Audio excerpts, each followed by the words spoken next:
ਸਤਿ ਸ਼੍ਰੀ ਅਕਾਲ ਜੀ ਸਾਰਿਆਂ ਨੂੰ। ਅੱਜ ਦੀ ਇਸ ਵੀਡੀਓ ਵਿੱਚ ਆਪਾਂ ਨੋਬਲ ਪ੍ਰਾਈਜ਼ ਵਾਲਾ ਟੌਪਿਕ ਕਵਰ ਕਰਨ ਲੱਗੇ ਹਾਂ। ਇਹ ਆਪਣਾ ਸਟੈਟਿਕ ਜੀਕੇ ਦਾ ਵੀ ਪਾਰਟ ਹੈ ਤੇ ਕਰੰਟ ਅਫੇਅਰ ਦਾ ਵੀ ਪਾਰਟ ਹੈ, ਕਿਉਂਕਿ ਹਰ ਸਾਲ ਨੋਬਲ ਪ੍ਰਾਈਜ਼ ਵਿਨਰ ਅਨਾਉਂਸ ਹੁੰਦੇ ਨੇ ਤੇ ਇਸ ਵਾਰ ਵੀ 2022 ਦੇ ਵਿੱਚ ਨੋਬਲ ਪ੍ਰਾਈਜ਼ ਵਿਨਰ ਫਿਜ਼ਿਕਸ ਤੇ ਕੈਮਿਸਟਰੀ ਕੈਟਾਗਰੀ ਦੇ ਵਿੱਚ ਅਨਾਉਂਸ ਹੋ ਚੁੱਕੇ ਨੇ। ਬਾਕੀ ਕੈਟੇਗਰੀ ਦੇ ਵਿਨਰਸ ਅਨਾਉਂਸ ਹੋਣੇ ਅਜੇ ਪੈਂਡਿੰਗ ਨੇ, ਜੋ ਕਿ 10th ਅਕਤੂਬਰ ਤੱਕ ਹੋ ਜਾਣਗੇ। ਸੋ ਇसी ਵੀਡੀਓ ਦਾ ਸੈਕਿੰਡ ਪਾਰਟ 11 ਜਾਂ ਫਿਰ 12 ਅਕਤੂਬਰ ਨੂੰ ਰਿਲੀਜ਼ ਹੋਊਗਾ। ਇਸ ਪਾਰਟ ਦੇ ਵਿੱਚ ਆਪਾਂ ਵੇਖਾਂਗੇ ਕਿ ਹਿਸਟੋਰੀਕਲ ਬੈਕਗਰਾਉਂਡ ਕੀ ਰਿਹਾ, ਅਵਾਰਡਿੰਗ ਇੰਸਟੀਟਿਊਸ਼ਨਸ ਕਿਹੜੇ-ਕਿਹੜੇ ਨੇ ਤੇ ਕਿਹੜੇ-ਕਿਹੜੇ ਇੰਡੀਅਨਸ ਨੂੰ ਇਹ ਪ੍ਰਾਈਜ਼ ਮਿਲ ਚੁੱਕਿਆ ਹੈਗਾ। ਇਹ ਕਾਫੀ ਇੰਪੋਰਟੈਂਟ ਆਪਣੇ ਲਈ ਟੌਪਿਕ ਹੋ ਜਾਂਦਾ ਹੈਗਾ, ਸੋ ਤੁਸੀਂ ਵੀਡੀਓ ਨੂੰ ਧਿਆਨ ਨਾਲ ਦੇਖਿਓ। ਸਭ ਤੋਂ ਪਹਿਲਾਂ ਆਪਾਂ ਜਾਣ ਲੈਂਦੇ ਹਾਂ ਕਿ ਬੈਕਗਰਾਉਂਡ ਕੀ ਰਿਹਾ। These are separate prizes that were constituted according to will of Alfred Nobel, inventor of dynamite, and are awarded annually to those who during the preceding year have conferred the greatest benefit to humankind in the areas of physics, chemistry, physiology or medicine, literature, economics and peace। So ਇਹ ਜੋ price ਸੀਗਾ, ਇੱਕ person ਇੱਥੇ ਨਾਮ ਦਿੱਤਾ ਹੋਇਆ ਐਲਫਰੈਡ Nobel. ਐਲਫਰੈਡ Nobel ਨੇ dynamite ਦੀ Discovery ਕੀਤੀ ਸੀਗੀ। ਇਹਨਾਂ ਦੀ ਇੱਛਾ ਸੀਗੀ ਕਿ ਇਹਨਾਂ ਦੀ ਡੈਥ ਤੋਂ ਬਾਅਦ ਇਹਨਾਂ ਦੀ ਜਿਹੜੀ ਸੰਪਤੀ ਹੈ ਉਹ ਹਿਊਮਨ ਕਾਈਂਡ ਲਈ ਯੂਜ਼ ਹੋਣੀ ਚਾਹੀਦੀ ਹੈ। ਸੋ ਇਹਨਾਂ ਦੀ ਇੱਛਾ ਦੇ ਅਕੋਰਡਿੰਗ ਹੀ ਇਹ ਪ੍ਰਾਈਜ਼ ਬਣਾਏ ਗਏ ਸੀਗੇ। 1896 ਦੇ ਵਿੱਚ ਇਹਨਾਂ ਦੀ ਡੈਥ ਹੋਈ ਸੀਗੀ। ਉਸ ਤੋਂ ਬਾਅਦ ਇਹ ਪ੍ਰਾਈਜ਼ ਦਿੱਤੇ ਜਾਣ ਲੱਗੇ। ਕਿਹੜੀ ਕਿਹੜੀ ਕੈਟਾਗਰੀ ਦੇ ਵਿੱਚ ਦਿੱਤੇ ਜਾਂਦੇ ਨੇ? ਫਿਜ਼ਿਕਸ, ਕੈਮਿਸਟਰੀ, ਫਿਜ਼ੀਓਲੋਜੀ ਔਰ medicine, literature, economics end piece. ਇਹ ਕੈਟਾਗਰੀ ਦੇ ਵਿੱਚ ਅਵਾਰਡ ਦਿੱਤੇ ਜਾਂਦੇ ਨੇ। ਹਰ ਸਾਲ ਇਹ ਅਵਾਰਡ ਦਿੱਤੇ ਜਾਂਦੇ ਨੇ। ਜਿਹੜੇ ਵੀ ਪਰਸਨ ਨੇ ਪ੍ਰੀਵੀਅਸ ਈਅਰ ਦੇ ਵਿੱਚ ਕੁਛ ਨਾ ਕੁਛ ਵੱਖਰਾ ਕੀਤਾ ਗਾ ਹਿਊਮਨ ਕਾਈਂਡ ਲਈ ਇਨ ਕੈਟਾਗਰੀਜ਼ ਦੇ ਵਿੱਚ, ਉਹਨਾਂ ਨੂੰ ਅਵਾਰਡ ਇਹ ਦਿੱਤਾ ਜਾਂਦਾ ਗਾ। ਉਸ ਤੋਂ ਬਾਅਦ ਆਪਾਂ ਦੇਖ ਲੈਂਦੇ ਹਾਂ ਅਵਾਰਡਿੰਗ ਇੰਸਟੀਟਿਊਸ਼ਨਸ ਕਿਹੜੇ-ਕਿਹੜੇ ਨੇ। ਕਾਫੀ ਇੰਪੋਰਟੈਂਟ ਆਪਣੇ ਲਈ। All prizes except the Peace Prize are awarded by Sweden. The Peace Prize is awarded by Norway। ਠੀਕ ਹੈ ਜੀ। ਸੋ ਬਾਕੀ ਜਿਹੜੀ ਕੈਟਾਗਰੀਜ਼ ਨੇ, ਫਿਜ਼ਿਕਸ ਹੋ ਗਿਆ, ਕੈਮਿਸਟਰੀ ਹੋ ਗਿਆ, ਮੈਡੀਸਨ ਹੋ ਗਿਆ, ਲਿਟਰੇਚਰ, ਇਕਨੋਮਿਕਸ, ਇਹਨਾਂ ਲਈ ਜੋ ਨੋਬਲ ਪ੍ਰਾਈਜ਼ ਹੈ ਉਹ ਸਵੀਡਨ ਗੌਰਮੈਂਟ ਦਿੰਦੀ ਹੈ, ਬਟ ਜੋ ਪੀਸ ਪ੍ਰਾਈਜ਼ ਹੈਗਾ ਉਹ ਨੋਰਵੇ ਗੌਰਮੈਂਟ ਦਿੰਦੀ ਹੈ। ਇਹ ਤੁਸੀਂ ਯਾਦ ਰੱਖਣਾ ਗਾ। ਉਸ ਤੋਂ ਬਾਅਦ ਜੇ ਵੱਖਰੇ ਆਪਾਂ ਇੰਸਟੀਟਿਊਸ਼ਨਸ ਦੇਖਣਾ ਚਾਹੇ ਕਿ ਫਿਜ਼ਿਕਸ ਦੀ ਕੈਟਾਗਰੀ ਦੇ ਵਿੱਚ ਕੌਣ ਦਿੰਦਾ ਗਾ, ਫਿਜ਼ੀਓਲੋਜੀ ਦੀ ਕੈਟਾਗਰੀ ਦੇ ਵਿੱਚ ਕੌਣ ਦਿੰਦਾ ਗਾ, ਉਹ ਵੀ ਆਪਾਂ ਦੇਖ ਸਕਦੇ ਹਾਂ। ਫਿਜ਼ਿਕਸ, ਕੈਮਿਸਟਰੀ ਐਂਡ ਇਕਨੋਮਿਕਸ ਦਾ ਜੋ ਨੋਬਲ ਪ੍ਰਾਈਜ਼ ਹੈ ਉਹ Royal Swedish Academy of Sciences ਦਿੰਦਾ ਹੈ। ਫਿਜ਼ੀਓਲੋਜੀ ਔਰ ਮੈਡੀਸਨ ਦੇ ਵਿੱਚ ਨੋਬਲ ਅਸੈਂਬਲੀ ਐਟ ਦਾ ਕੈਰੋਲਿੰਸਕਾ ਇੰਸਟੀਟਿਊਟ ਦਿੰਦੀ ਹੈ। ਸਵੀਡਿਸ਼ ਅਕੈਡਮੀ ਲਿਟਰੇਚਰ ਦੇ ਵਿੱਚ ਦਿੰਦੀ ਹੈ ਐਂਡ ਨੋਰਵੇ ਨੋਬਲ ਕਮੇਟੀ ਜੋ ਹੈ ਉਹ ਪੀਸ ਅਵਾਰਡ ਦਿੰਦੀ ਹੈ।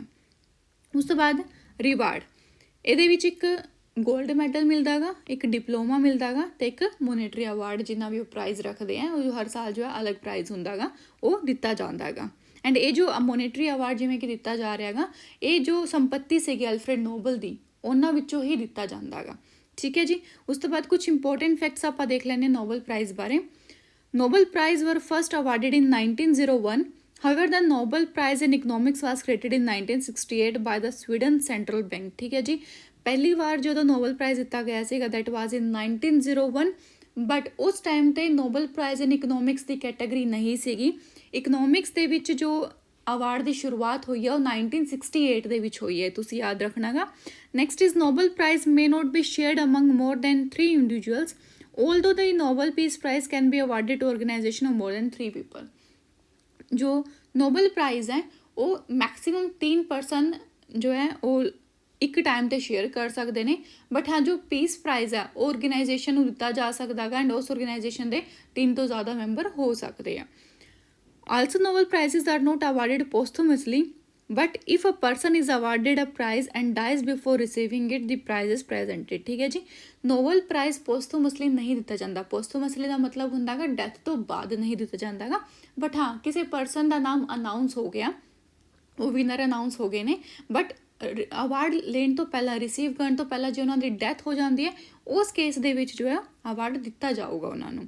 अ person or organisation may be awarded more than once. किसी परसन या ऑर्गेनाइजेशन ਨੂੰ ਇੱਕ ਵਾਰ ਤੋਂ ਜ਼ਿਆਦਾ ਅਵਾਰਡ ਦਿੱਤਾ ਜਾ ਸਕਦਾ ਗਾ। ਇਹੋ ਜਿਹੀ ਕੋਈ ਕੰਡੀਸ਼ਨ ਨਹੀਂ ਰੱਖੀ ਗਈ ਕਿ ਇੱਕ ਵਾਰ ਹੀ ਅਵਾਰਡ ਦਿੱਤਾ ਜਾਊਗਾ ਆਪਣੀ ਲਾਈਫ ਟਾਈਮ ਦੇ ਵਿੱਚ। ਉਸ ਤੋਂ ਬਾਅਦ ਆਪਾਂ ਗੱਲ ਕਰ ਲੈਂਦੇ ਹਾਂ ਇੰਡੀਅਨ ਨੋਬਲ ਪ੍ਰਾਈਜ਼ਸ। ਅਮੰਗ ਦੀ ਰੈਸੀਪੀਐਂਟਸ 12 ਆਰ ਇੰਡੀਅਨਸ, ਜਿਹਦੇ ਵਿੱਚ 5 ਇੰਡੀਅਨ ਸਿਟੀਜ਼ਨ ਸੀਗੇ, 7 ਆਫ ਇੰਡੀਅਨ ਐਂਸੈਸਟਰੀ ਔਰ ਰੈਜ਼ੀਡੈਂਸੀ। ਠੀਕ ਹੈ ਜੀ। ਟੋਟਲ 12 ਇੰਡੀਅਨਸ ਨੂੰ ਨੋਬਲ ਪ੍ਰਾਈਜ਼ ਮਿਲ ਚੁੱਕਿਆ ਗਾ। ਇਹਦੇ ਵਿੱਚ ਜੋ ਇੰਡੀਅਨ ਸਿਟੀਜ਼ਨਸ ਨੇ ਦੈਟ ਆਰ 5 ਓਨਲੀ, ਐਂਡ ਬਾਕੀ ਜੋ 7 ਨੇ ਉਹ ਜਾਂ ਤਾਂ ਇੰਡੀਆ ਦੇ ਵਿੱਚ ਰਹਿ ਰਹੇ ਫੋਰਨਰ ਸੀਗੇ, ਫਿਰ ਉਹ ਆਪਾਂ ਕਹਿ ਸਕਦੇ ਹਾਂ ਕਿ ਉਹ ਐਂਸੈਸਟਰ ਉਹਨਾਂ ਦੇ ਇੰਡੀਅਨ ਸੀਗੇ, ਉਹਨਾਂ ਨੂੰ ਮਿਲਿਆਗਾ। So Rabindranath Tagore was the first Indian citizen as well as first Asian to be awarded the prize in 1913 in literature category. First Indian ਔਰ ਫਸਟ ਏਸ਼ੀਅਨ ਜਿਨ੍ਹਾਂ ਨੂੰ ਅਵਾਰਡ ਦਿੱਤਾ ਗਿਆ ਸੀਗਾ ਉਹ ਸੀਗੇ ਰਵਿੰਦਰਨਾਥ ਟੈਗੋਰ। ਕਿਹੜੇ ਈਅਰ ਵੀ ਦਿੱਤਾ ਗਿਆ ਸੀਗਾ 1913 ਦੇ ਵਿੱਚ ਇਨ ਲਿਟਰੇਚਰ ਕੈਟਾਗਰੀ। ਉਸ ਤੋਂ ਬਾਅਦ mother Teresa is the only woman belong the list of ਰੈਸੀਪੀਐਂਟਸ। ਠੀਕ ਹੈ ਜੀ, ਇੰਡੀਅਨਸ ਦੀ ਆਪਾਂ ਜੇ ਗੱਲ ਕਰੀਏ ਤਾਂ ਇੰਡੀਅਨਸ ਵਿੱਚੋਂ Mother Teresa is the only woman recipient. Next fact is, two of the Nobel laureates, Tagore and Raman, were citizens of British India at the time they were awarded, while two also foreign origin, Ross and Kipling. So Tagore and CV Raman ਨੂੰ ਜਦੋਂ award ਦਿੱਤਾ ਗਿਆ ਸੀਗਾ ਉਸ time ਉਹ British India ਦੇ citizen ਸੀਗੇ and rose and ਕੀਪਲਿੰਗ ਨੂੰ ਵੀ ਉਸੇ ਟਾਈਮ 'ਤੇ ਲਗਭਗ ਅਵਾਰਡ ਦਿੱਤਾ ਗਿਆ ਸੀਗਾ। 3 of the laureates were citizen of India, Mother Teresa, Sen and Satyarthi, ਇਹ ਇੰਡੀਅਨ ਦੇ ਸਿਟੀਜ਼ਨ ਸੀਗੇ। 4 were Indian by birth, 4 Indian by birth ਸੀਗੇ ਬਟ ਸਿਟੀਜ਼ਨ ਨਹੀਂ ਸੀਗੇ ਜਿਨ੍ਹਾਂ ਨੂੰ ਅਵਾਰਡ ਦਿੱਤਾ ਗਿਆ। ਹਰਗੋਬਿੰਦ ਖੁਰਾਨਾ, ਚੰਦਰ ਸ਼ੇਖਰ, ਰਾਮਾ ਕ੍ਰਿਸ਼ਨਨ ਐਂਡ ਬੈਨਰਜੀ। ਠੀਕ ਹੈ ਜੀ, ਇਹ ਇੰਡੀਆ ਦੇ ਵਿੱਚ ਇਹਨਾਂ ਦਾ ਬਰਥ ਹੋਇਆ ਬਟ ਇਹ ਇੰਡੀਅਨ ਸਿਟੀਜ਼ਨ ਨਹੀਂ ਸੀਗੇ। ਸੋ ਹੁਣ ਆਪਾਂ ਦੇਖ ਲੈਂਦੇ ਕਿਹੜੇ ਕਿਹੜੇ ਪਰਸਨ ਨੂੰ ਜੋ 12 ਰੈਸੀਪੀਐਂਟਸ ਹੈਗੇ ਨੇ ਇੰਡੀਆ ਤੋਂ ਜਿਨ੍ਹਾਂ ਨੂੰ ਅਵਾਰਡ ਦਿੱਤਾ ਗਿਆ ਉਹਨਾਂ ਨੂੰ ਆਪਾਂ ਦੇਖ ਲੈਂਦੇ ਕਿਹੜੀ ਫੀਲਡ ਦੇ ਵਿੱਚ ਦਿੱਤਾ ਗਿਆ ਅਤੇ ਕਿਹੜੇ ਈਅਰ ਦੇ ਵਿੱਚ ਦਿੱਤਾ ਗਿਆ ਸੀਗਾ। ਫਸਟ ਇਜ਼ ਰੋਨਾਲਡ ਰੋਸ, 1902 ਦੇ ਵਿੱਚ ਇਹਨਾਂ ਨੂੰ ਅਵਾਰਡ ਦਿੱਤਾ ਗਿਆ ਸੀਗਾ। ਇਹ ਜਿਸ ਟਾਈਮ 'ਤੇ ਇਹਨਾਂ ਨੂੰ ਅਵਾਰਡ ਦਿੱਤਾ ਗਿਆ ਇੰਡੀਆ ਦੇ ਵਿੱਚ ਰਹਿ ਰਹੇ ਸੀਗੇ। ਠੀਕ ਹੈ ਜੀ, ਕਿਹੜੀ ਫੀਲਡ ਦੇ ਵਿੱਚ? ਮੈਡੀਸਨ ਦੀ ਫੀਲਡ ਦੇ ਵਿੱਚ ਇਹਨਾਂ ਨੂੰ ਅਵਾਰਡ ਦਿੱਤਾ ਗਿਆ ਸੀਗਾ। ਜੋਸਫ ਰਡੀਆਰਡ ਕਿਪਲਿੰਗ, 1907 ਦੇ ਵਿੱਚ ਅਵਾਰਡ ਦਿੱਤਾ ਗਿਆ ਇਨ ਦੀ ਫੀਲਡ ਆਫ ਲਿਟਰੇਚਰ।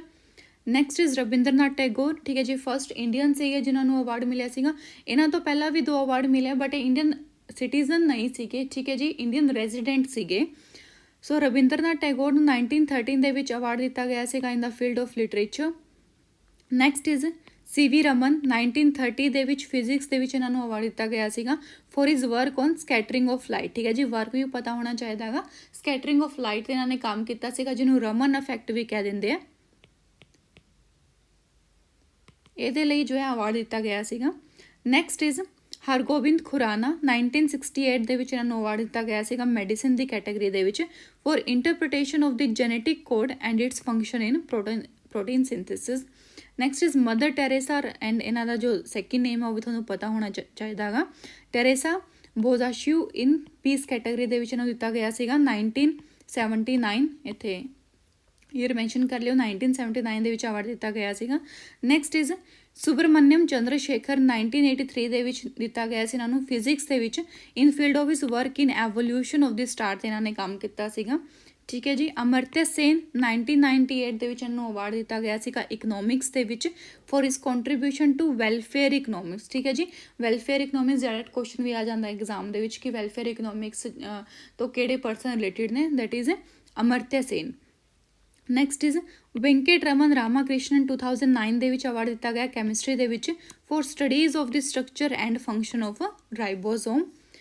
ਐਂਡ ਜੋ ਰਿਸੈਂਟ ਨੇ ਆਪਣੀ 2014 ਦੇ ਵਿੱਚ ਕੈਲਾਸ਼ ਸਤਿਆਰਥੀ ਨੂੰ ਅਵਾਰਡ ਦਿੱਤਾ ਗਿਆ ਸੀਗਾ ਅਲੋਂਗ ਵਿਦ ਮਲਾਲਾ ਯੂਸੁਫਜ਼ਈ। ਠੀਕ ਹੈ ਜੀ, ਇਹਨਾਂ ਨੂੰ ਕੈਟਾਗਰੀ ਕਿਹੜੀ ਕੈਟਾਗਰੀ ਦੇ ਵਿੱਚ ਦਿੱਤਾ ਗਿਆ ਸੀਗਾ? ਪੀਸ ਦੀ ਕੈਟਾਗਰੀ ਦੇ ਵਿੱਚ ਦਿੱਤਾ ਗਿਆ ਸੀਗਾ in the category for his struggle against suppression of children and young people and for the right of all children to education awarded along with Malala Yousafzai। ਠੀਕ ਹੈ ਜੀ, ਸੋ 2014 ਦੇ ਵਿੱਚ ਇਹਨਾਂ ਨੂੰ ਅਵਾਰਡ ਦਿੱਤਾ ਗਿਆ ਐਂਡ ਇਹਨਾਂ ਨੇ ਬਚਪਨ ਬਚਾਓ ਅੰਦੋਲਨ ਦੀ ਸ਼ੁਰੂਆਤ ਵੀ ਕੀਤੀ ਹੋਈ ਹੈ, ਇਹ ਵੀ ਤੁਹਾਨੂੰ ਪਤਾ ਹੋਣਾ ਚਾਹੀਦਾ।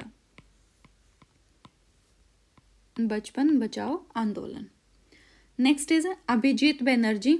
ਅਭਿਜੀਤ ਬੈਨਰਜੀ ਨੂੰ 2019 ਦੇ ਵਿੱਚ ਬਹੁਤ ਰੀਸੈਂਟਲੀ ਇਹਨਾਂ ਨੂੰ ਅਵਾਰਡ ਦਿੱਤਾ ਗਿਆ ਸੀਗਾ ਇਕਨੋਮਿਕਸ ਦੇ ਵਿੱਚ for his experimental approach to alleviating global poverty, awarded together with his wife Esther Duflo and American economist Michael Kremer. ਠੀਕ ਹੈ ਜੀ, ਸੋ 2019 ਦੇ ਵਿੱਚ ਜੋ ਰੀਸੈਂਟ ਇੰਡੀਅਨ ਸੀਗੇ that is Abhijit Banerjee. He was born in India but he is not a Indian citizen. ਠੀਕ ਹੈ, ਇਹ ਵੀ ਤੁਸੀਂ ਯਾਦ ਰੱਖਣਾਗਾ। ਐਂਡ ਇਹਨਾਂ ਨੂੰ ਅਵਾਰਡ ਮਿਲਿਆਗਾ along with his wife Esther Duflo and ਇੱਕ ਅਮਰੀਕਨ ਇਕਨੋਮਿਸਟ ਸੀਗੇ ਮਾਈਕਲ ਕ੍ਰੈਮਰ। ਕਿਹੜੀ ਕੈਟਾਗਰੀ ਦੇ ਵਿੱਚ ਦਿੱਤਾ ਗਿਆ ਸੀਗਾ? Experimental approach to alleviating global poverty. So ਇਹ ਆਪਣੇ ਇੰਡੀਅਨ ਰੈਸੀਪੀਐਂਟਸ ਨੇ ਜਿਨ੍ਹਾਂ ਨੂੰ ਹੁਣ ਤੱਕ ਨੋਬਲ ਪ੍ਰਾਈਜ਼ ਮਿਲਿਆਗਾ, ਕਾਫੀ ਇੰਪੋਰਟੈਂਟ ਸੀਗਾ ਇਹ ਆਪਣਾ। ਉਸ ਤੋਂ ਬਾਅਦ ਜਿਹੜੇ ਸਟੂਡੈਂਟ ਸੰਘਰਸ਼ ਅਕੈਡਮੀ ਦਾ ਕੋਰਸ ਲੈਣਾ ਚਾਹੁੰਦੇ ਨੇ PSSB ਕਲਰਕ ਦਾ ਜਾਂ ਫਿਰ ਐਕਸਾਈਜ਼ ਇੰਸਪੈਕਟਰ ਦਾ, ਉਹ ਇਸ ਵੈਬਸਾਈਟ 'ਤੇ ਜਾ ਕੇ ਵਿਜ਼ਿਟ ਕਰ ਸਕਦੇ ਨੇ। ਇੱਥੇ ਤੁਹਾਨੂੰ ਪੈਕੇਜ ਦਾ ਆਪਸ਼ਨ ਮਿਲ ਜਾਊਗਾ, ਉਹ ਪੈਕੇਜ ਨੂੰ ਬਾਏ ਕਰ ਸਕਦੇ ਆ। ਜਾਂ ਫਿਰ ਸਟੂਡੈਂਟ ਜੋ ਕਰੰਟ ਅਫੇਅਰ ਨੂੰ ਐਕਸੈਸ ਕਰਨਾ ਚਾਹੁੰਦੇ ਨੇ ਫ੍ਰੀ ਦੇ ਵਿੱਚ, ਉਹ ਸਾਡੀ ਐਪ ਨੂੰ ਇੰਸਟਾਲ ਕਰ ਸਕਦੇ ਆ ਪਲੇ ਸਟੋਰ ਤੋਂ। ਇਹਦੇ ਤੁਹਾਨੂੰ ਕਰੰਟ ਅਫੇਅਰਸ ਦੇ PDF ਮਿਲ ਜਾਣਗੇ, ਨਾਲ ਹੀ static GK and current topics ਦੇ ਜੋ ਵੀ PDF ਹੁੰਦੇ ਨੇ, ਇਹ PDF ਵੀ ਤੁਹਾਨੂੰ ਇੱਥੇ ਮਿਲ ਜਾਊਗਾ ਫ੍ਰੀ ਦੇ ਵਿੱਚ। ਇੱਥੇ ਜਾ ਕੇ ਤੁਸੀਂ ਡਾਊਨਲੋਡ ਕਰ ਸਕਦੇ ਹੋ PDF ਨੂੰ। ਤੇ ਕਿਸੇ ਨੂੰ ਕੋਈ ਕੁਐਰੀ ਆਉਂਦੀ ਹੈ ਕੋਰਸ ਤੋਂ ਰਿਲੇਟਡ, ਕਿਸੇ ਨੇ ਕੋਰਸ ਪਰਚੇਜ਼ ਕਰਨਾ, ਕੁਝ ਸਮਝ ਨਹੀਂ ਆ ਰਿਹਾ, ਫਿਰ ਕਿਸੇ ਹੋਰ ਚੀਜ਼ ਨੂੰ ਲੈ ਕੇ ਕੋਈ ਕੁਐਰੀ ਹੁੰਦੀ ਹੈ, ਦੈਨ ਉਹ 7495037125 ਇਸ ਨੰਬਰ 'ਤੇ ਕਾਲ ਕਰ ਸਕਦਾ ਹੈ। ਧੰਨਵਾਦ।